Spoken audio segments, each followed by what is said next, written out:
Hey, hello everybody, and welcome back to another episode of A Handful of Hope. My name is Jesse Brisendine, and today I'm super excited and grateful to have Mark here with us. Mark is the owner of Lifestyles. Oh, my thing just went away. Hang on one second, Mark. Mark is the owner of Lifestyles Fitness Personal Training, a business he has built from the ground up and operated since 2001. Mark has ridden the roller coaster of the financial crash of '08 and rebuilt his entire business that was about to collapse.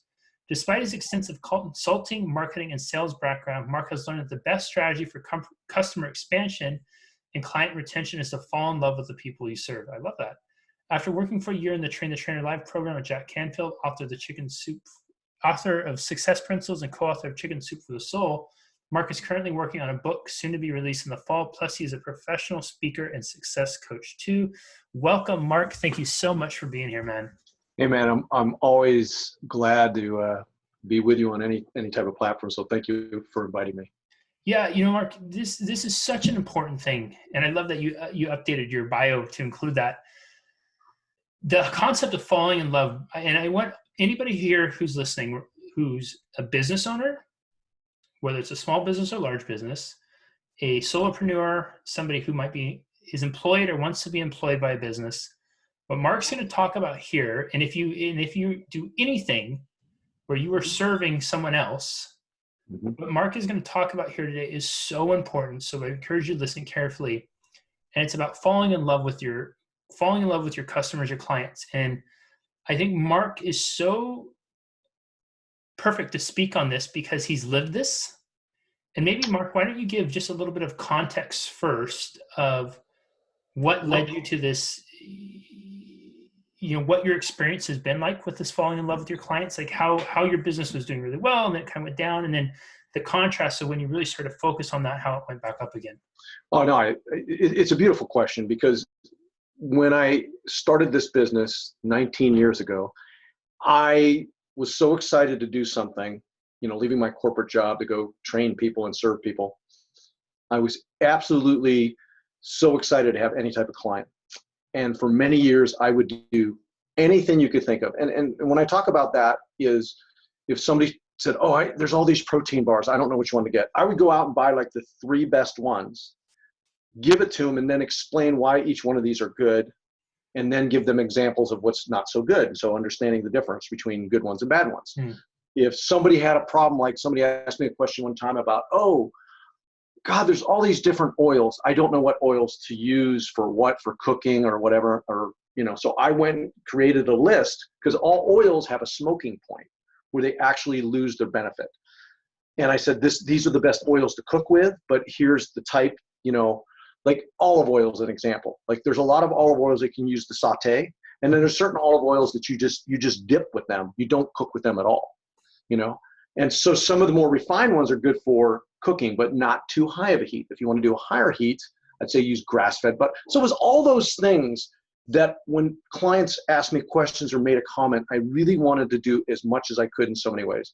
Plus, I used to have client referral contests. I used to have a party at my house.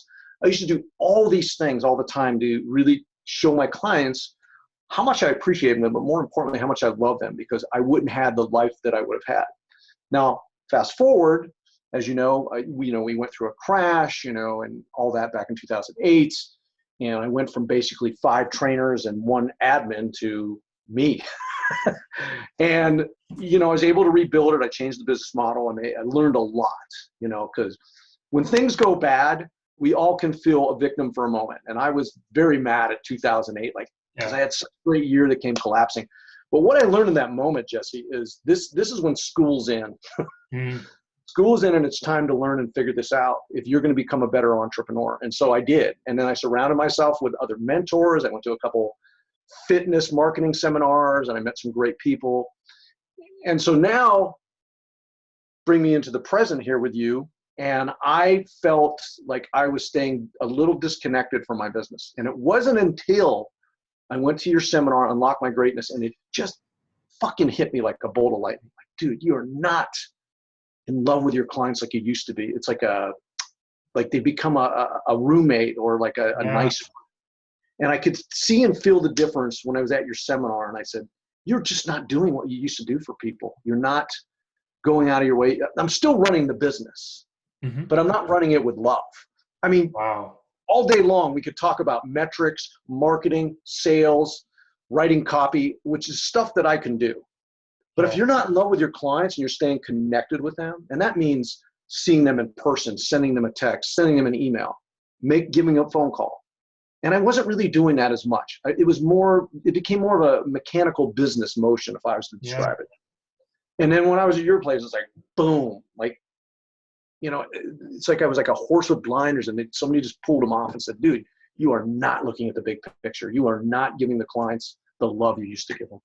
God, it sounds so much like a parallel, Mark, to where you hear people will talk about relationships, why they fail, right?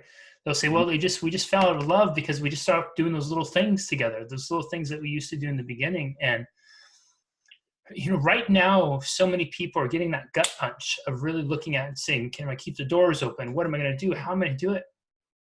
And I think many businesses are going to change. The landscape of business is going to change largely because we are always in our evolution. We're going to be competing with comfort, with emotion. We have these little devices now that they're instant emotion delivers, right? We can watch, we can swipe for dates. We can swipe for food that brings us comfort. We can push a button and have Netflix, whatever it is. It's totally true. Right. So if you're a business, so here's what's really important.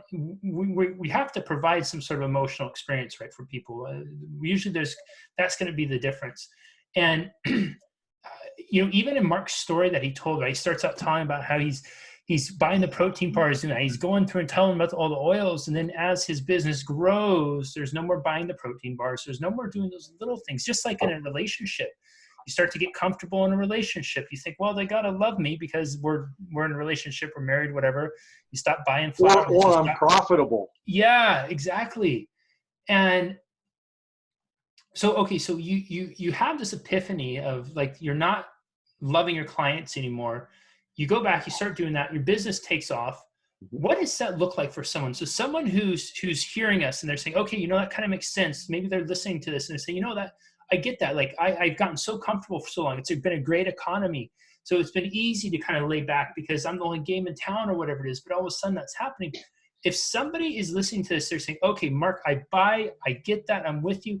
How do I, though, tangibly go back and start to fall in love with my clients? What does that look like? What are some things that you did? Well, it's easy.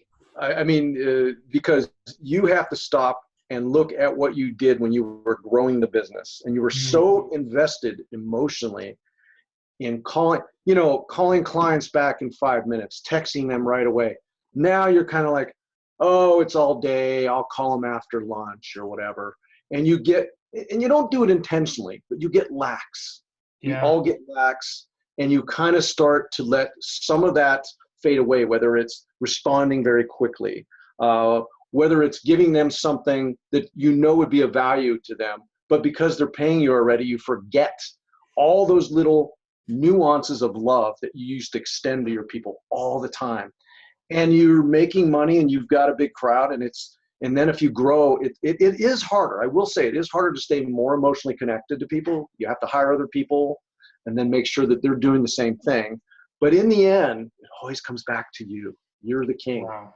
You're the king of the throne, and you need to make sure you're taking care of everything. I love what you just said, the nuances of love. It's amazing in how much hearing you talk, it parallels romantic relationships, because it's exactly the same. And for many of us, our business relationship is just as significant as a romantic relationship, or if we're not in a romantic relationship, our business relationship, our relationship with our business is the most significant relationship we have. And yeah, man, that makes so much sense. So somebody's coming back and they're hearing this and they're saying, okay, so I got to get back to the beginning. I got to retrace my steps almost and look back. I mean, do they start with a pen and paper and they start writing things down? I agree. I would say for them to take the time tunnel back to that time and relax into it, maybe into a meditation before it, and really sit down and think about every single thing you used to do, that when you were growing that business, how you were insanely obsessed with making sure that everybody was getting what they needed. You were urgent in responding, all those things. whether it's sending an article on something. One of the things I still do, and I started doing more of it, we also have, I think I gave you one. It was that Sombra stuff. Yeah. I still give clients that all the time. I said, and then I go, well, what's sore on you? And I'll rub it on their elbow for tendonitis, because I've had it twice in my right arm and once in my left. And they're like, oh, that stuff is wonderful and it smells so good. And I go, well, here's a jar for you. Take one home. And it almost becomes to the point where it becomes an instant reflex, which is what it was for me back then. Whereas after I saw you, I had to start to think about what I used to do. And now I look for every opportunity to the point that it becomes a habit again, a habit of love. But for a while there, I was just getting lax, comfortable, or not as engaged, because my brain also was focused on a future for myself, but I needed to take care of what was in front of me today. And that's what your seminar did for me. A lot more than that, but that was a big one for me. So being insanely obsessed about how to do those little acts of love, and recognizing that to create a future for yourself, you need to almost be obsessively focused on what's in front of you right now, what you can control right now, which is always going to be how you show up for your people. Yeah, I mean, I have an 80-year-old client who loves beer. So every Christmas, we buy each other beer. And he likes dark beer, so I always get him a dark beer, and he knows what I like. But we just do it, and it's kind of fun. Like, oh, he got me a 6-pack of that, and whatever. And then one day, this is really cool. He was working out with me, and there was another client there of another trainer, and she actually works for the company 805 in California. And she was telling me about an IPA that's low calorie, and of course, me, I like IPAs. So she goes, oh, we've got a low calorie IPA called Flyjack. And so this is so funny and so cool. She brings in 2 cold cans. I'm like, you have this stuff cold? She goes, hey, how do you think I'm going to sell beer?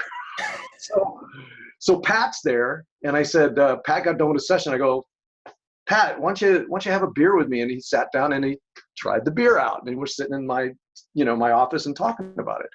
It's moments like that that are just so cool. Yeah. And whereas before, when I had grown the business or I'd got to other guys running it, I wasn't there as much. I wasn't engaged. Where's Mark at? And I haven't hired another trainer, which is a good thing. But I came back to work part-time, and I've been doing that for a while, and I enjoy it. It keeps me engaged. And I like being back into the fold, because it's very important in my business, because it's my picture on the website. I mean, Drew's on there too, but like I said, I'm the one who needs to make things happen. I'm the one that's responsible for sharing that love and making sure it's genuine. And it is. I love that. Mark, so right now, it's the date of this recording is March 24th, 2020. We're going through this huge time of uncertainty. We have the coronavirus, which has locked down much of the world. Businesses are closed. People have lost their job. Business owners are trying to contemplate closing doors. Some people might not have access to their normal customers. The person who owns a restaurant doesn't have access to their customers that frequent the restaurant. The person who owns a barber shop doesn't have access to the people coming in. And they might be sitting here thinking, okay, well, yeah, that makes a lot of sense. But the problem is I don't have touch point with my people right now. What would you say for those people during this time? Like how can they still love and fall in love with their people, even if they're not necessarily having them come into their facility right now? Do you have any tips or things that they could do? Absolutely. Be very, very active on social media, emails, and that also includes phone calls, texts, which, again, you picked up the phone earlier. We have many ways to do that. Now, you brought up a barbershop, so I have a great example for you. One of my best friends, her and her husband, own a salon in Tempe, and they do 7 figures a year. It's a big operation. So what they're doing, I just talked to her on the phone last night, because I saw her post on social media that they have no choice. They have to decrease business. So she's hiring the employees to keep them engaged, and she's having them do a lot of social media, which is a great idea, to keep them active, paying them. So she included her employees in that, but also they're selling all the retail products like at a discount and gift cards to get people to, hey, this is a great deal. I might as well get a gift card. I'm going to be back maybe in a month or 2. Yeah. So it was a great response that I looked at. And, I've also followed a lot of my mentors from 12, 10 years ago and see what they're doing too. I still follow them and see what they're doing. And they're doing a lot of online training, personal training, but other businesses, restaurants here, the government is allowing them to sell alcohol with food. Now, I don't know how they do that. There must be a way to do it, but they're at least opening up the avenues to say, go ahead and sell a margarita with your, burrito. Yeah. Yeah. So those are the things I would say is look, to stay engaged with your clients through all those modes I just mentioned, and do as much as you can. Even I know some trainers that are going in-home to say, well, I could take a few in-home clients. So I know I speak from the fitness perspective, but also from a restaurant. I feel so bad for those people that lost their job overnight, literally overnight, because I was a server. I was in the industry for 12 years. When I went to college, I was a server. So to have my tips cut off instantly, yeah, I feel for them. So just for everyone's edification too, at the time of this recording, which again is March 24th, 2020, Mark's over in Arizona. I'm in California. Arizona is not quite have some of the lockdown, social distancing, all the other things put in place yet that some other places too, like California or New York or some of the countries around the world. So we want to be transparent with that we're talking right now, and there's still some.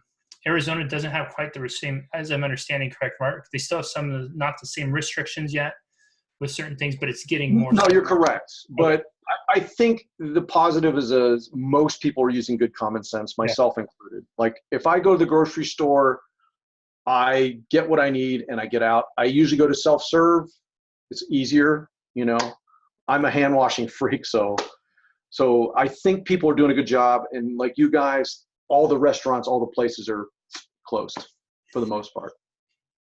Mark, do you find so somebody's listening to this right now, they're saying, okay, I'm buying into that, falling in love with my client, it resonates with me, it makes a lot of sense.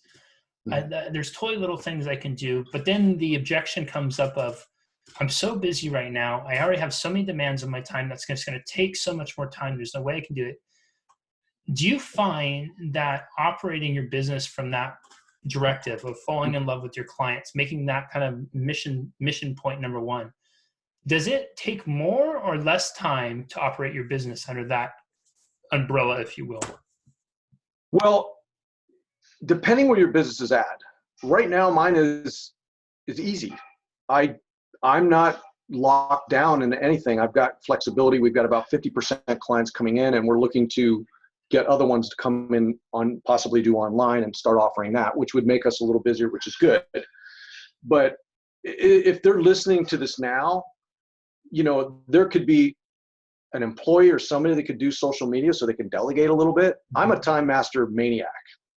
I mean, I went from working 16 hours to working 2 days a week at the studio while working at home and having a ton of flexibility. And it took me years to get to that point.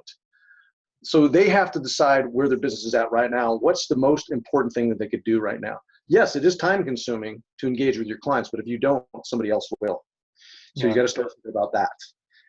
Competition can and will take your clients away. So to say, I didn't really hear from my trainer during the thing. I know they had issues going on, but that's not an excuse. So you have a responsibility to stay engaged with your clients and yes, take care of your own stuff. When we were talking about other things, I want to talk about this for a second on business. Mm-hmm. I'm going to apply for an SBA loan because I might as well. I'm going to see what the process is. I'm calling every creditor I know. I've already had a few things changed already, and I got a list of creditors I got to call, including my mortgage company. Now, some of the smaller bills I'm not worried about. It's the bigger bills, And I've had some wonderful things happen already. So you have to take care of your own stuff too while taking care of your clients. You have to be proactive in this situation, period. You can't bury your head in the sand and worry about that you don't have toilet paper. Yeah. It's certainly not going to fix everything except for maybe the trajectory of the expulsion. There's a visual. Mark, you said something too. If you don't do it, your competitors will. And I think that's a really important point to look at. So there's a lot of marketing. Anytime you scroll through Facebook real quick, you spend 5 minutes scrolling through Facebook, you'll see a lot of fear marketing out there. Like, act now or this is going to go over. You're going to go, this is going to happen. Worst case scenario. And people will people will often buy themselves out of fear because somewhere at a deep unconscious level, they have this belief that on the other side of fear is love and comfort, something like that. Hope, love, comfort, right? It's what they innately want. They may not have a language for that, but it's that sense that they're looking for. And, I think my observation right now is there's kind of this conflict of humanity, maybe, where we do have a lot of folks scared. We do have a lot of folks fearful, but we also have a lot of folks emerging more from a place of love, hope, really being more centered there, that they are looking at what matters most to them, as opposed to some of the metrics we've created as a society the last few years, our number of likes on social media, the number of followers on something like that, right? The quality of filter I'm using on my phone or whatever. And that's not to take that away from somebody who values that. What it is to say is maybe there's this shift going on right now, and that in so doing, when people are fearful, they're turning to comfort and love more.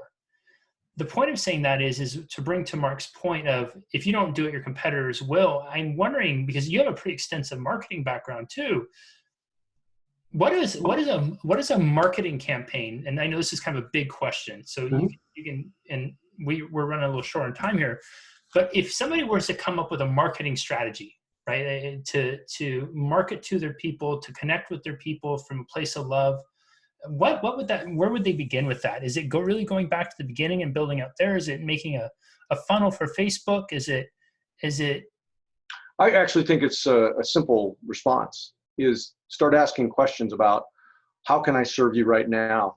What can I do for you? Do you have any suggestions? If you start asking your clients what they need right now, they'll tell you. So rather than creating a campaign, your campaign should really be kind of a nice, brief, concise survey, which is what I'm going to do with my clients. I'm going to say, how are you guys doing? How many of you might be interested in online training? We're looking at implementing it very, very soon, like in the next 2 days. Tell me if that's something you'd be interested in. Are you comfortable with Zoom? Are you comfortable with FaceTime? Do you know how to use them? We could give you a tutorial. It's not that big of a deal. But find out what your clients need and want first, rather than trying to assume, doing this campaign or anything like that. So that would be my approach. And I'm actually on a seminar in about a half hour to actually address some of these things. There's somebody that she's very well versed. I've talked to her before, and I'm going to see what she's going to talk about today, because she's a fitness mentor. And so I want to see what she has to say. That's so powerful, though, because I think it perfectly illustrates the dichotomy of fear versus love, right? Fear is very reactionary. So we react, and it's very me-centered. Fear comes up because we're so focused on ourselves, and we're so focused on the worst case scenario that as it pertains to us, right? Love is usually more expansive. It's inclusive of others. It's often service first, right? Service of others, doing things for others first. So somebody who's in fear or stress or anxiety and who's trying to go out and market from that, they're thinking, this is what I would need to hear. This is what I think everybody else needs. Correct. Somebody who's acting from love is thinking, not me, but we, not me, but they. What do my people need? Let me check in on them. Let me find out, and then asking them, and then forming your strategy. Like, dude, so brilliant, so spot on. Well, thanks. I appreciate that. But I mean, that's where my love's going to, is what do they need? What help do they need? And after the seminar today, I'm going to start launching that. And I got to get with my other trainer, Drew, and say, hey, there's 5 people that want trained. Here's what we're going to do. And we'll try Zoom, or we'll try FaceTime, or both, whichever they prefer, whatever they're comfortable with. And let's roll with it, because I already asked 2 clients already, and they're like, yeah, we'll do it. And there's 2 of them. It's a couple. So we need to get on that. So I said, let me get something straightened out with Drew, and let's roll with it. And then figure out what times work, because people might have a little more time right now, depending. But we have time too. Yeah, it's like in a world where we feel like there's so many variables we can't control right now. The one variable we can control is how we show up for our people. Absolutely. And ask them, like we said earlier, what do you need? How can I help you? What works best for you? What are you comfortable with? And some people, oh yeah, I know Zoom, or oh yeah, FaceTime, I got it on my phone. So just find it out, execute, serve, and deliver. That's incredible. Mark, I got 3 rapid fire questions for you to close up. People are at home right now, a little bit extra time. Much of the world is in lockdown, isolation, self-isolation, shelter in placing, whatever the languages. If you could recommend people listen to one podcast during this time, what podcast would that be? I know this is probably cliche, but I kind of like Joe Rogan, only because he has such a variety of guests on, including people talking about this and other. I've listened to some of his, and he's good. And I like some of the guests he has. And he has all types of different guests, which I highly respect. Book you'd recommend people read? I'm reading a book called Unfuck Yourself, How to Get Out of Your Life and Into the World by John Gary Bishop. And it's a very good book. I just hit a major milestone today.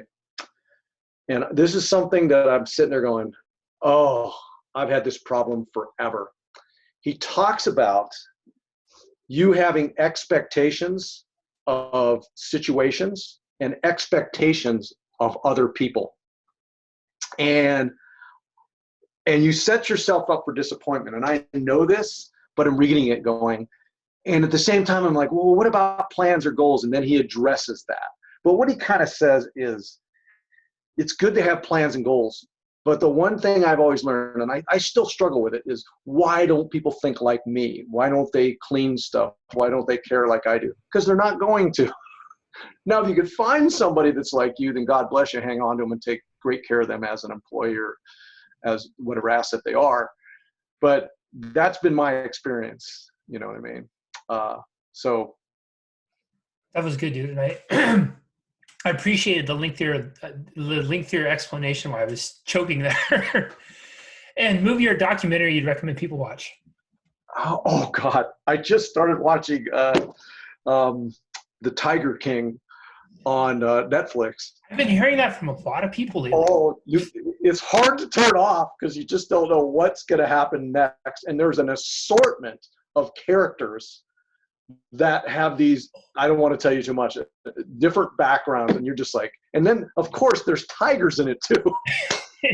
But I haven't been glued to anything like that in a while. So it's the Tiger King, the documentary, and I still haven't finished it. I think I'm on the last episode, but I'm like, it's just insane beyond belief. And this is real.